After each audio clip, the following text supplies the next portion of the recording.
అసలు ఏమైందని మీరు మా మీద విరుచుకుపడుతున్నారు? ఏంటా అసలు ఈ అమ్మాయి ప్రెగ్నెంటే కాదు.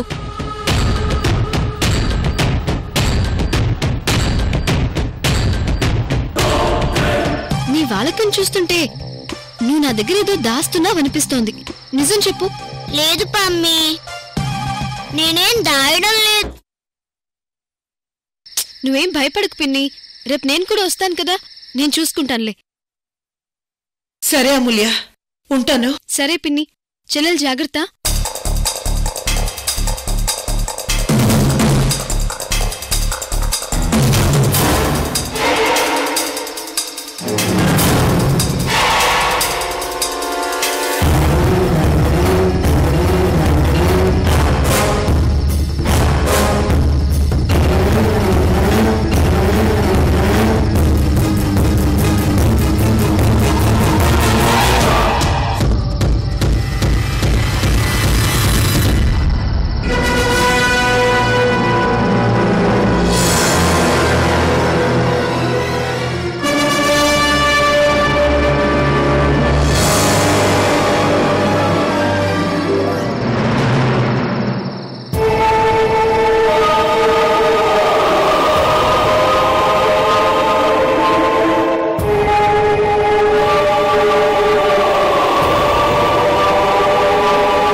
మమ్మీ,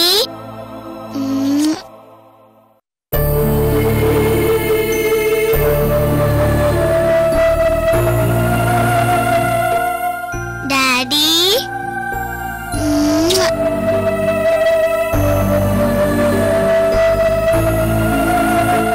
నేను నీ కడుపులో లేనని కంగారు పడ్డావా మమ్మీ? నేను పమ్మి దగ్గరికి వెళ్ళాను. పమ్మి నన్ను ఎంత బాగా చూసుకుంటుందో తెలుసా? సరే, నేను నీ కడుపులో లేనని బాధపడుతున్నావుగా, మళ్ళీ నేను నీ కడుపులోకి వచ్చేస్తాను.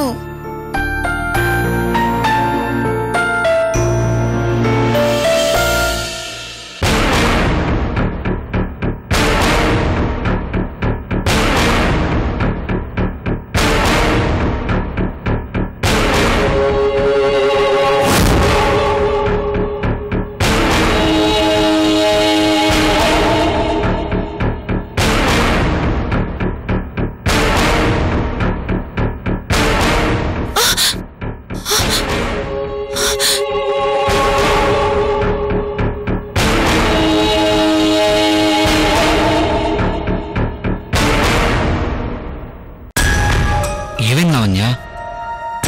ఎందుకలా సడన్ గా లేచావు? నా కడుపులో బిడ్డుంది హేమంత్. ఇప్పుడు నా కడుపంతా బరువుగా ఉంది. ఇందాక వరకు తేలిగ్గా ఉందన్నావు, ఇప్పుడేమో బరువుగా ఉందంటున్నావు. ఏంటి లావణ్య ఇదంతా?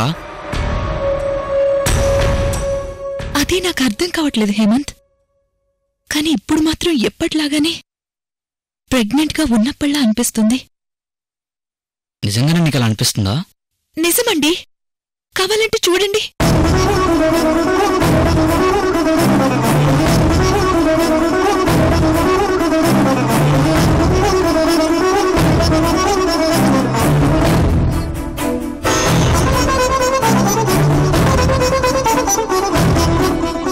రేపు అమూల్య గారు మళ్ళీ ఇంకొకసారి హాస్పిటల్ చెకప్ చేద్దాం అన్నారు కదా, రేపు చెకప్ చేద్దాంలే. నువ్వేం టెన్షన్ పడుకో. పడుకో లావణ్య, బాగా లేట్ అయింది, పడుకో.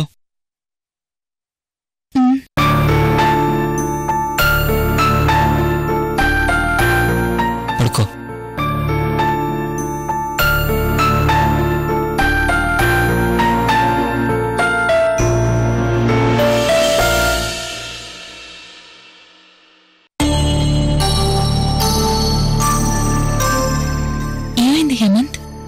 లేదు. నాకెవరో బుగ్గ మీద ముద్దు పెట్టినట్టు అనిపించింది. ఏదో కల వచ్చినట్టుందిలే, నువ్వు పడుకో.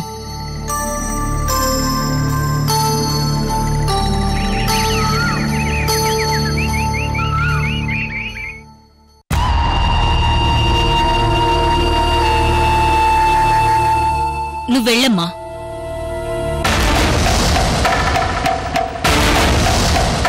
ఏంటి మళ్ళీ వచ్చారు? నన్ను వెర్రదాన్ని చేయడానికి వచ్చారా?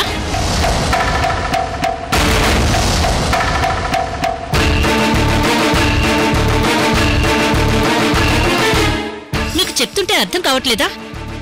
ఈ అమ్మాయి కడుపులో బిడ్డ లేదు.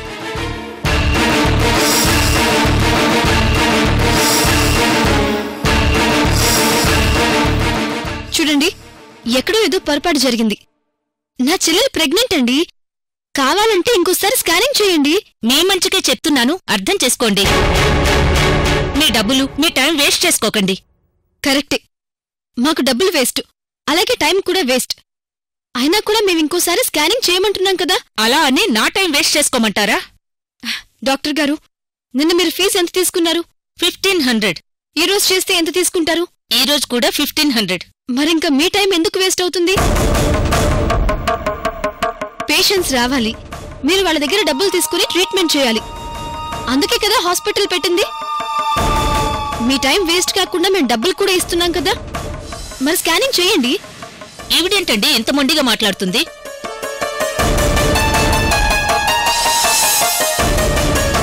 నేనేం మొండిగా మాట్లాడడం లేదు డాక్టర్. మీరు మళ్ళీ ఇంకోసారి నా చెల్లెలికి స్కానింగ్ చేయమని చెప్తున్నాను, అంతే. పోనీ ఒక పని చేయండి, వేరే డాక్టర్ దగ్గరికెళ్ళి నాకిస్తానంటున్న డబ్బులే అక్కడ డాక్టర్కిచ్చి స్కానింగ్ చేయించుకోండి. అప్పుడు నిజమేంటో మీకే తెలుస్తుంది. సరే, మేమిప్పుడు వేరే డాక్టర్ దగ్గరికి వెళ్తాం, డబ్బులిచ్చి స్కానింగ్ కూడా చేయిస్తాం. కానీ అప్పుడు నా చెల్లెలు ప్రెగ్నెంట్ అని తెలిస్తే?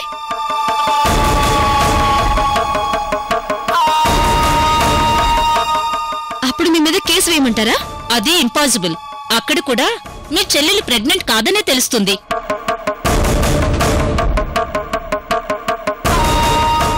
అయినా నాకెందుకు, పోయేది మీ డబ్బులేగా. స్కానింగ్ చేస్తాను, నువ్వు రామ్మా.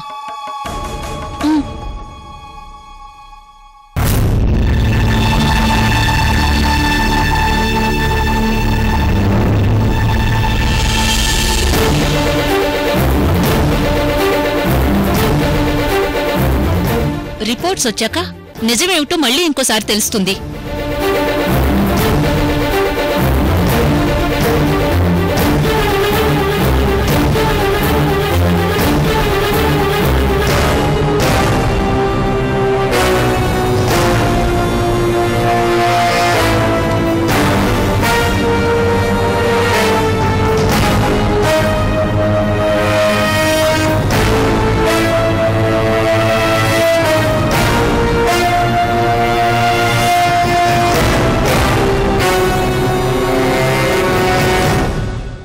ఏమైంది డాక్టర్, అలా షాక్ అయి చూస్తున్నారేంటి? ఓహో, నా చెల్లెలు 3 నెలలు ప్రెగ్నెంట్ అని వచ్చిందా మీ రిపోర్ట్లో? నా సర్వీస్ హిస్టరీలో ఎప్పుడూ లేని విధంగా జరిగింది. ఏంటిది? నిన్నటి స్కానింగ్ రిపోర్ట్లో చాలా క్లియర్గా అమ్మాయి కడుపులో బిడ్డ లేదని తేలింది. కానీ ఇప్పుడు అంతకంటే క్లియర్గా కడుపులో బిడ్డ ఉన్నట్టు కనిపిస్తోంది.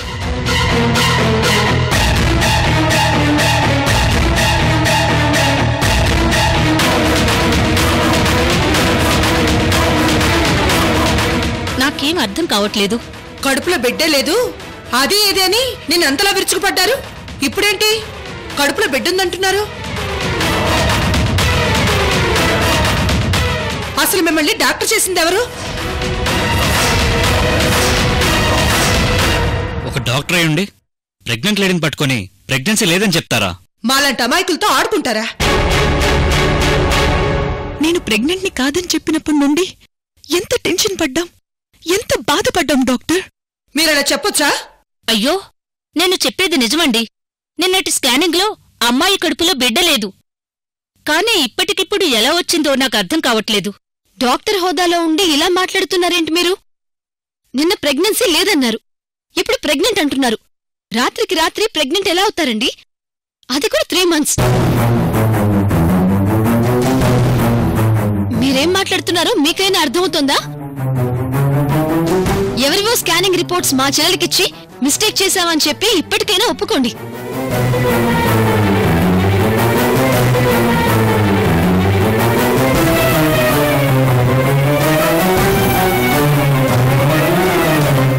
దేవుడి మీద ప్రమాణం చేసి చెప్తున్నాను, నిన్న స్కానింగ్ చేసింది ఈవిడికే.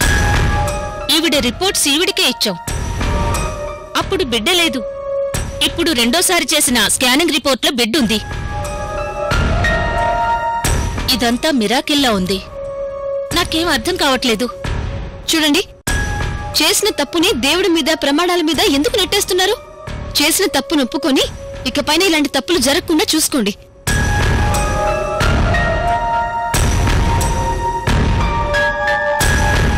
పదండి పిన్ని, వెళ్దాం.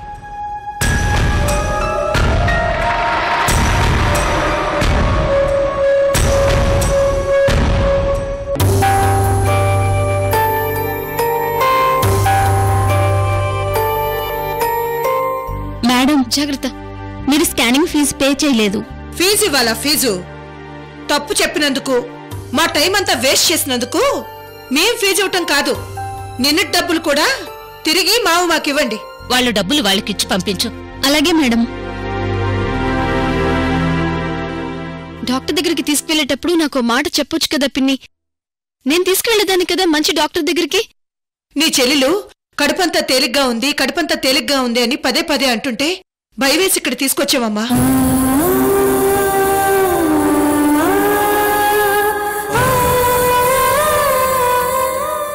లావణ్య, నువ్విప్పుడు ప్రెగ్నెంట్ గా ఉన్నావు.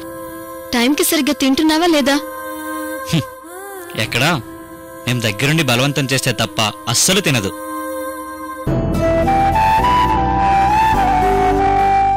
ప్రెగ్నెంట్ గా ఉన్నప్పుడు ఇలా టైంకి తినకపోయినా, సరిగ్గా తినకపోయినా కడుపులో ఇలా తేలిగ్గానే ఉంటుంది.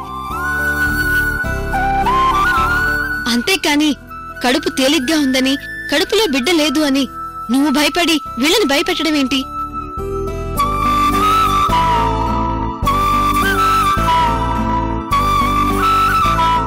ముందు నువ్వు టైంకి కడుపు నిండా తిను, అర్థమైందా? అలాగే అక్క, ఇంకెప్పుడు అలా అన్ను. సరే పదండి, నేను కూడా మీతో పాటు ఇంటి వరకు వస్తాను. సరే పదమ్మా.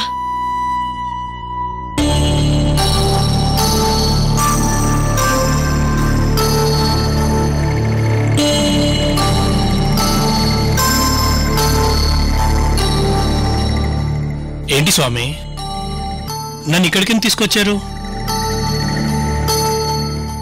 ప్రపంచంలోనే ఒక అద్భుతమైన చోటు గురించి నువ్వు అన్వేషిస్తున్నావని నాకు తెలుసు. ప్రపంచానికి మహోన్నతమైన ఉపకారం చేయడానికి నువ్వు ప్రయత్నం చేస్తున్నావని నాకు తెలుసు. నీ ప్రయత్నం విజయవంతమైతే నువ్వు ఈ భారతావనికి ఎంతో ఉపకారం చేసిన వాడివి అవుతావు. అందుకే నేను కూడా నా శాయశక్తులా నీకు సహాయం అందించాలని ముందుకు వచ్చాను. నేనే కాదు, నీకు సాయం చేయడానికి ఇంకో మిత్రుడు కూడా ఉన్నాడు, నాగప్ప. నాగప్ప నాగప్ప నాగప్ప నాగప్ప నాగప్ప నాగప్ప నాగప్ప.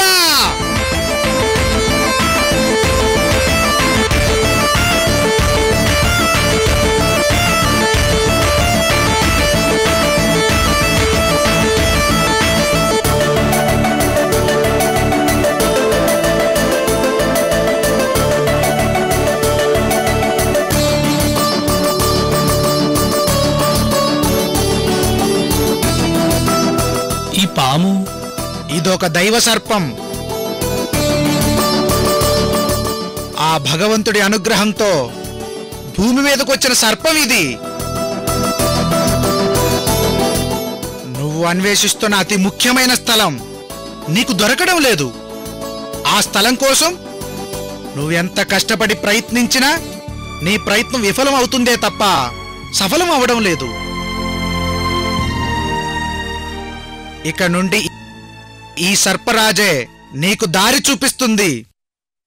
నువ్వు చేరుకోవలసిన స్థలానికి నిన్ను చేరుస్తుంది. నాగప్ప, ఉదయ్ చేరుకోవాల్సిన చోటేంటో నీకు తెలుసు నాగప్ప. నీకు నేను చెప్పాల్సిన అవసరం లేదు. ఈ ఉదయ్కి నువ్వు దారి చూపించు.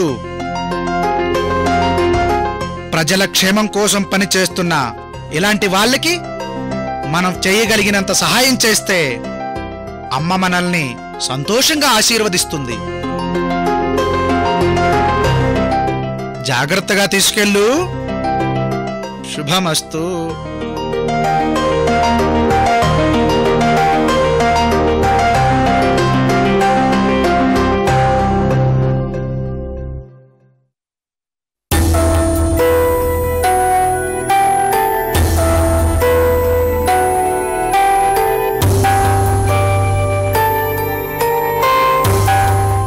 లావణ్య ఏంటి రెస్ట్ తీసుకోమన్నాను కదా అని ఇంకా అలాగే పడుకునుంది.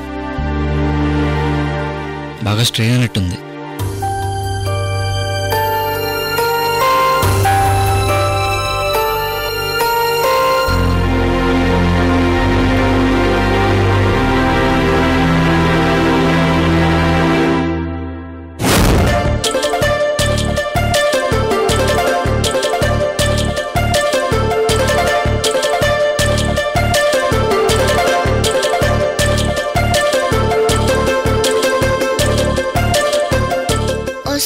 మమ్మీ, అక్కడ నా కోసం పమ్మి ఎదురు చూస్తూ ఉంటుంది. వెళ్తానే.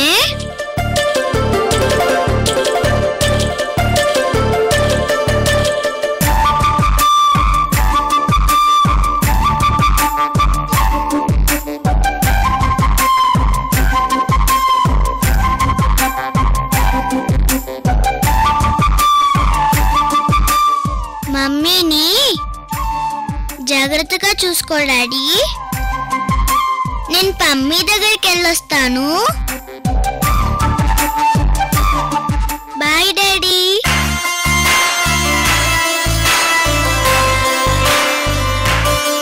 Daddy daddy daddy.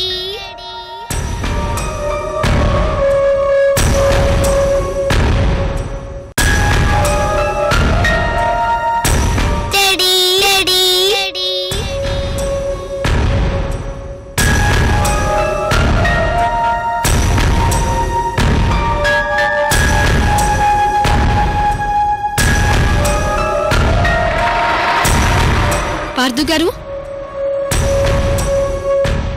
పాపేది? ఏమో, నాకేం తెలుసు? అదేంటి పార్థు గారు, మీ పాప మీకు తెలియకుండా ఇంకెవరికి తెలుస్తుంది? అమూల్య, ఆ పాప నా పాప అనొద్దని నీకెన్నిసార్లు చెప్పాలి? అది నా పాప కాదు. అసలు అది పాపే కాదు. దాని పేరు అనుష, అంతే. దొంగ తానే దొంగనని ఎప్పుడూ ఒప్పుకోలేండి. ముందు పాప ఎక్కడుందో వెళ్ళి వెతుకుదాం పదండి. ఏమో, నాకైతే ఉదయం నుంచి కనపడలేదు. ఉదయం నుంచి కనపడలేదా? మరి నేను ఇందాక బయట నుంచి రాగానే నాకు ఆ విషయం ఎందుకు చెప్పలేదు? నేనింకా పాప గదిలో ఆడుకుంటుందేమోనని అనుకుంటున్నాను. ఎక్కడికి వెళ్ళుంటుంది? రాయిలా నుంచోపోతే వెళ్ళి వెతకచ్చు కదా పార్థు గారు. నాకీ పాప పెద్ద తల్లపిల్ల తయారైందే. తల్లపిల్ల తయారైందా? అయినా ఇదంతా మీరు చేసుకున్నదే కదా. మీరు చేసిన పనికి మేం విసుక్కోవాలి కానీ మీరే విసుక్కుంటే ఎలా? వెళ్ళి వెతకండి పాప ఎక్కడుందో. ఏ అనుష, ఏ అనుష, ఎక్కడ చచ్చావు? పార్థు గారు,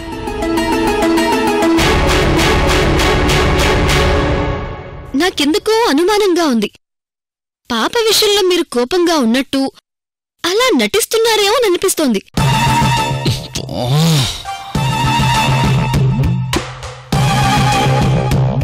మనసులో పాప మీద ప్రేమంతా దాచేసుకుని పైకిలా నటిస్తున్నట్టు పాప ఇక్కడున్నందుకు మీరు మనసులో ఎంతో సంతోషంగా ఉన్నట్టు నాకు అనిపిస్తోంది. ఇదిగో చూడు, నా కోపానికి సహనానికి పరీక్ష పెట్టద్దా మూల్య. అసలు ఆ పాపకి నాకు ఏ సంబంధం లేదు. లేదు లేదు లేదు అంతే.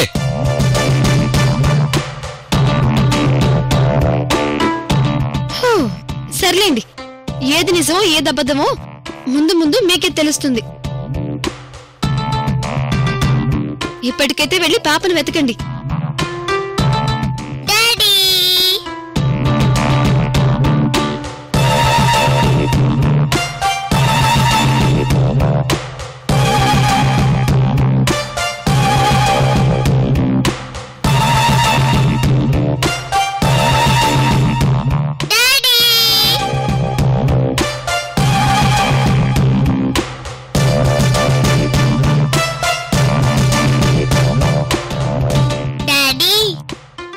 చెప్పినట్టే నీ కోసం ఒకటి తెచ్చాను. ఇదిగో చూడు.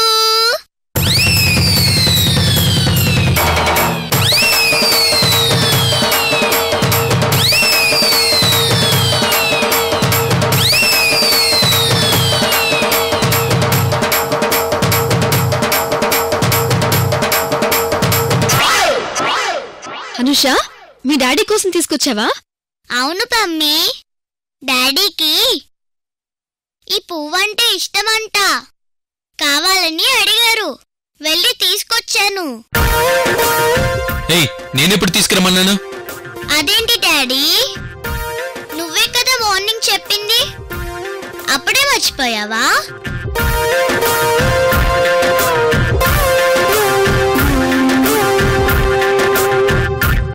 పార్థు విషయంలో ఇప్పుడు నాకు అమూల్య కంటే కూడా ఉదయ్ అడ్డుగా ఉన్నాడు. నాగభైరవుడు ఏదో చేస్తాడని నేను చేతులు కట్టుకుని కూర్చోనిక చంపేస్తాను. ఉదయ్ని చంపేస్తాను. ఐశ్వర్య